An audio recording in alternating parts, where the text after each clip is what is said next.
It's always when there's nobody there, isn't it?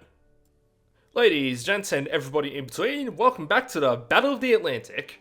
This week's going to be a busy one, but right now we're starting off in the back foot. Just ahead of Convoy Australia arriving there, a German convoy landed in Iceland in the very earliest hours of the 8th of August, setting the force balance back in their favour. There was nothing that could be done to prevent their landing, but with Convoy Australia so close to the area, the cruisers HMAS Australia and HMAS Perth would attach to intercept the German convoy as they attempted to depart, making contact at just before 6 in the morning. Dead ahead was the convoy, some 10,000 yards out and escorted by a token force of destroyers. Given broadside, the Australian cruisers engaged in a massively one-sided fight. The lead German destroyer was knocked out within the first minute of gunnery commencing, magazine explosions splitting her in half.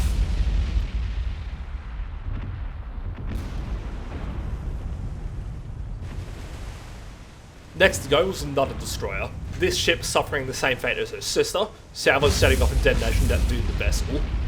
In exchange for the devastating back-to-back hits, Perth had taken a hit that started a minor fire, but the Australian ships were otherwise fine. With the convoy's escorts hitting the bottom, it was now open season on the transports, a troop carrier being sunk in short order, followed by a supply ship getting torn to pieces.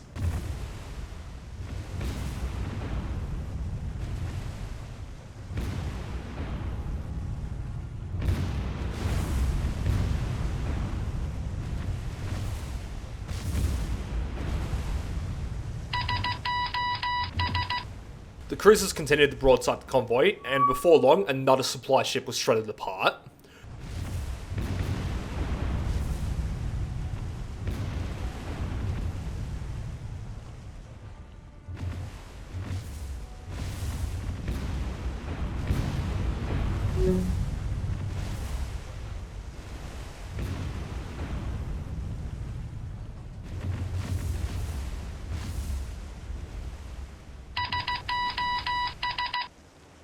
On the convoy's southern flank, its last escort attempted to flee the scene, but it proved to not be fast enough to outrun the Perth. After a prolonged chase, a fire spread to the ship's magazines, causing a detonation that finished off the burning warship. While Perth ran down the escort, Australia was catching up with the final transport, battering the target with a light anti-aircraft battery before closing in and dealing a killing blow with a pair of torpedoes.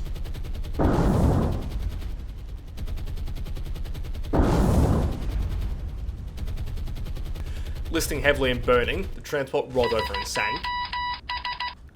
The convoy had paid for its invasion, but even with immediate resupply to Iceland via convoy, the battle ashore was very much still up in the air. As insurance against any follow-up attacks, Perth was left behind to guard Iceland, while the rest of the convoy headed back for American waters. In the meantime, back in Europe, Task Force Fury was running its shore bombardment mission on the French port of Brest. This failed to achieve anything, save for the carrier group being hounded by U-boats as they withdrew under the cover of darkness.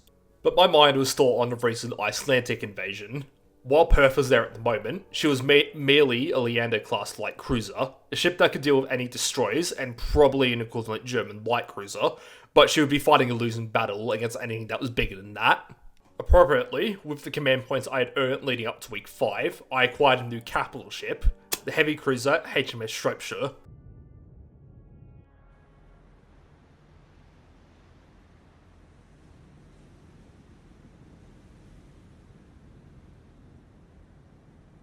Later in life, HMS Shropshire would be transferred to the Royal Australian Navy as HMAS Shropshire to replace the loss of HMAS Canberra during the Guadalcanal campaign in 1942.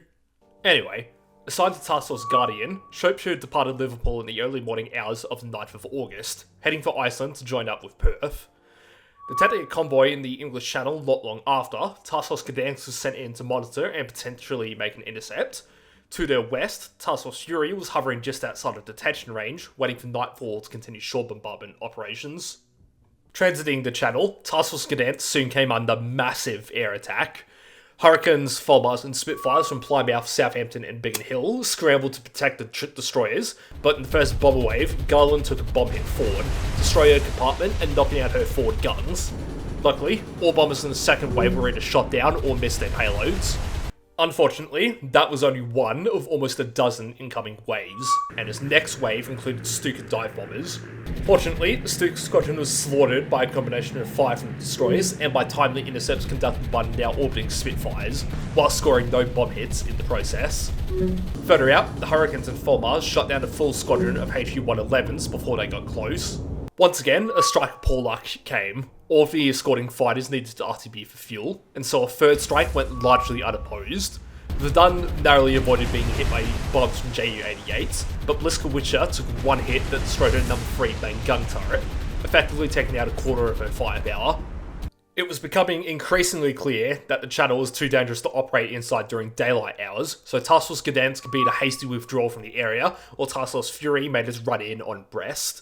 The Germans played it alarmingly smart, first sending fighters to deal with any combat air patrols defending the carrier group, before then dispatching bombers. Furious was soon beset by bombers, being straddled and then hit by 3 bombs. Luckily, being a fairly tanky ship for her size, she ploughed on without much interruption. Further north, Hurricanes from Plymouth intercepted a large squadron of HQ-111s attempting to strike Task Force Gdansk. 4 of the 12 were downed, but following the loss of one of the Hurricanes, the squadron withdrew. Still, nightfall meant that the destroyers were safe. Norfolk sailed in and bombarded Brest to no apparent success. Task Force Fury withdrew, but meanwhile on the other side of the Atlantic, Convoy Australia had finally run into its mortal enemy, a Wolfpack. The transports and HMAS Australia turned to evade the torpedoes that were sure to come, while the Canadian destroyers escorting the convoy turned to engage the U-boats. Soon, a Type 7 U-boat was beset by the destroyers Skeena, St. Laurent and Ottawa. Despite the fact that the U-boat had dived deep, Skeena straddled her with a barrage of depth charges, which had caused enough damage for the U-boat to lose all propulsion. Ottawa followed up with her own depth charge pattern. This landed almost perfectly at the U-boat's depth, blasting her apart and sending their remains to the bottom of the Atlantic. Back in Europe, the cruiser HMS Norfolk replenished her armament at sea from Resup 1, before heading in for another bombardment mission, while the supply ships headed back to Liverpool. A third set of bombardment from Norfolk unfortunately didn't do much to Brest, and so now with Task Force Fury withdrew in broad daylight. Almost immediately, they were hounded by bombers, but this time the Furious actually scrambled Sea Gladiator fighters to intercept. Somewhat bizarrely though, the bombers had spawned right over the carrier group, giving the fighters no time to respond before Furious was hit by 2 bombs.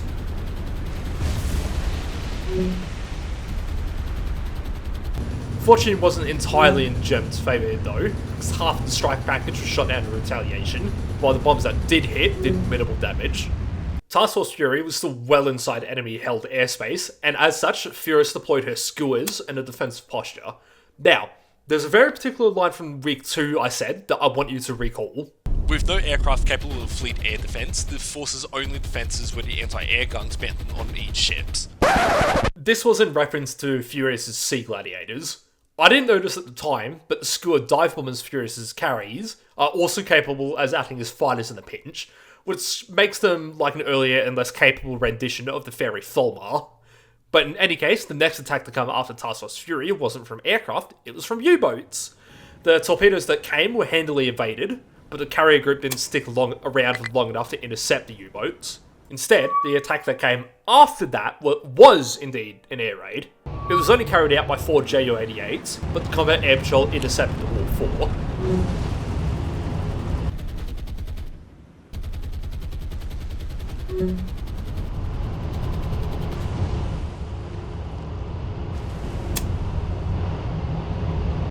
In the midst of all this, Task Force Gdansk was assigned for running troops from Liverpool to Iceland to bolster the garrison there. But within moments, Furious was attacked once more by bombers. A single FW-200 that had spawned way too close attempted an attack on Norfolk, but missed. Further out, a flight of 4 Ju-88s was successfully intercepted by a mix of skewers and Sea Gladiators, while a 5th attempted to strike on Edinburgh and missed. The performance of the biplanes and dive bombers was somewhat lackluster, but given the circumstances, having them was better than nothing. Leaving detection range, both the carrier group and Resup 1 had a close brush with encounters on the strategic map, but ultimately nothing came of it. However, in the North Channel, Task Force Gdansk was attacked by U-boats.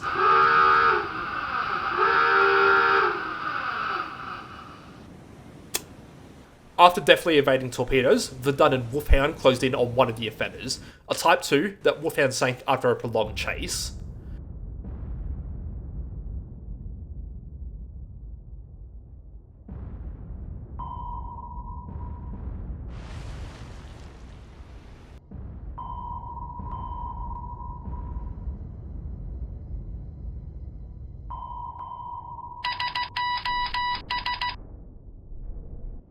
Garland and Verdun chased down the second Type 2, with Verdun ultimately scoring the hits that sank her.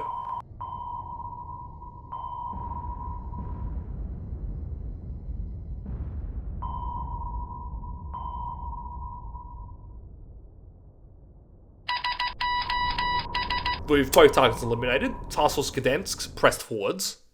Under the cover of darkness, the carrier group rearmed. Up in Iceland, Shropshire and Perth combined to properly form Task Force Guardian, the now permanent force that would remain at Iceland to defend the airfield there from invasion. Additionally, both Task Force Fury and Task Force Gdansk were on their way there to drop off troops. Despite the massed air raids, Allied forces had gotten out of the first half of the week, still afloat with only modest damage in places. But, high on the discovery of a convoy route, on midday of the 11th of August, Convoy Australia picked up a German scout plane. Its source was a surface radar force practically within spitting distance and closing fast on the convoy. Australia and Ottawa were detached to delay enemy and buy time for the convoy to withdraw. Entering tactical mode, an overhead Seagull scout plane reported 4 ships, 2 destroyers, a light cruiser, and a heavy cruiser Admiral Hipper, 30,000 yards away. While the transports laid smoke, Australia immediately started firing upon Hipper, or speeding up to close in with the German heavy cruiser. Both gunslinging cruisers bracketed each other, but after a few minutes of exchanging fire, Australia was the first to score hits on Hipper, landing a shell on the latter's bow that caused the fire. By this point, Ottawa was within gun range and was exchanging fire with the leading German destroyer, but at just past 16,000 yards distance, Ottawa and Australia laid smoke and turned south, Australia scoring another hit on Hipper as she made her turn. South of the line of contact, St. Laurent and Skeena were sailing at all possible speed to link up with the main body of the escort force. In the meantime though, even as Hipper's fires started to spread, she had landed a hit on Australia that started to fire in her funnel stack and machinery spaces. This transgression did not go unanswered. As Australia completed her turn, she landed a hit on Hipper that detonated her aft magazines. The Germans' flagship now slowing to a crawl, and with half her firepower knocked out, Australia turned back to give broadside to the enemy formation and engaged the light cruiser in their line, soon scoring a hit that set the vessel on fire. Closer by, a round from Ottawa hit the rushing 1935 destroyer, setting her on fire as well. Back with Admiral Hipper, the magazine detonation proved to be fatal. With all propulsion having been knocked out by the explosion, and with fires burning wildly out of control, Hipper settled by the stern and sank, the 7th capital ship to be sunk. For the record, I misspoke last time when I introduced this chart. Skydos have been crippled, but not sunk.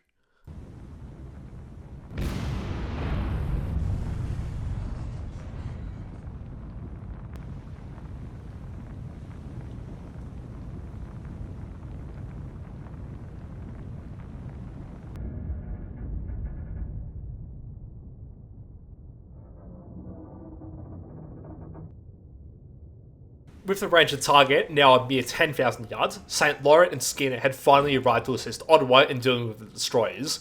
The approaching Type 1935 was being pieced apart by the Canadians. On fire and suffering several back-to-back explosions, she wasn't going to last for much longer. One final wave of crippling explosion broke the destroyer's back and she sank.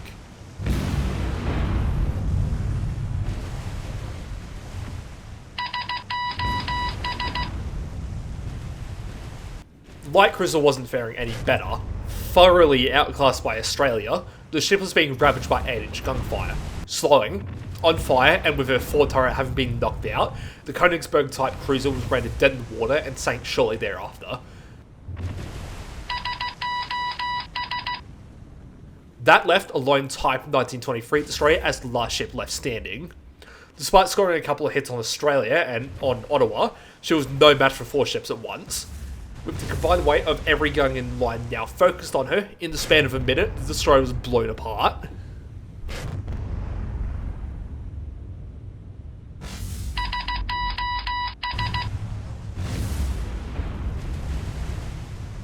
It had taken the better part of a month to transpire, but the choice to assign a heavy cruiser as an escort for the convoys had finally paid off. Following the end of the engagement, Australia and Ottawa turned to link back up with the convoy, but a Wolfpack forced an intercept en route. None of the torpedoes landed any hits, but it was a little scary to see 4 torpedoes from 4 separate U-boats this far out into the Atlantic. Back in the UK, a small, but not entirely insignificant plan was taking place. The North Channel, that little inlet between Ireland and the wider UK, was a choke point where U-boats were frequently hiding. But what if a patrolling ship could clear a path free of the subsurface threat? Enter HMS Aberdeen.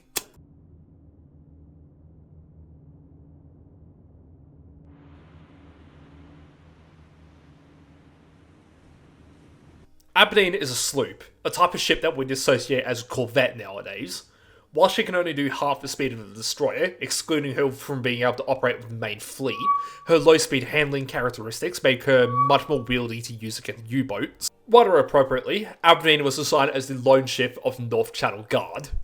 But almost straight to the west of Aberdeen, Resup 1 came under air attack from, of all the things, BF-110s.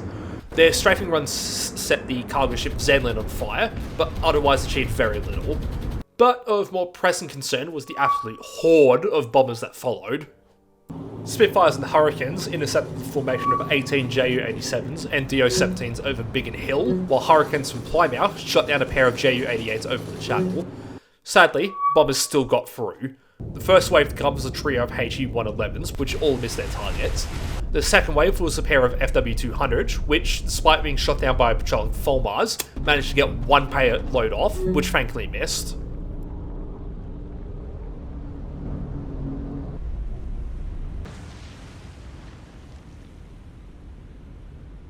The bombers were slowly trickling in. Hurricane shot down a group of Ju-88s and Ju-87s over Plymouth, but that appeared to be the last of the waves. No further air sightings were reported by nightfall, before flood operations ended for the day. Overnight, up in Iceland, Task Force Fury dropped off its troop complement, tipping the force balance there back in my favour. While in Iceland, Task Force Guardian and Task Force Fury swapped vessels. Shropshire was assigned to Fury, while Edinburgh was assigned to Guardian. Now towing along both of my available heavy cruisers, Task Force Fury set sail heading for Scapa Flow, where they would meet up with Resup 1 before heading for Bergen. The following day was uneventful. Ships were underway, and Task Force Gdansk picked up another load of troops due for Iceland. But by midday on the 14th of August, just as Gdansk reported scout plane sightings well out to sea, it was that time of the week again. Week 5 was over, and it had certainly been a busy week, but with one task force in close proximity of an enemy force, the opening to week 6 was going to be a fierce one. Nevertheless, week 6 would have to wait for next time. This has been Battle of the Atlantic mod for War on the Sea. Stay frosty, folks, and I'll catch you on the next one.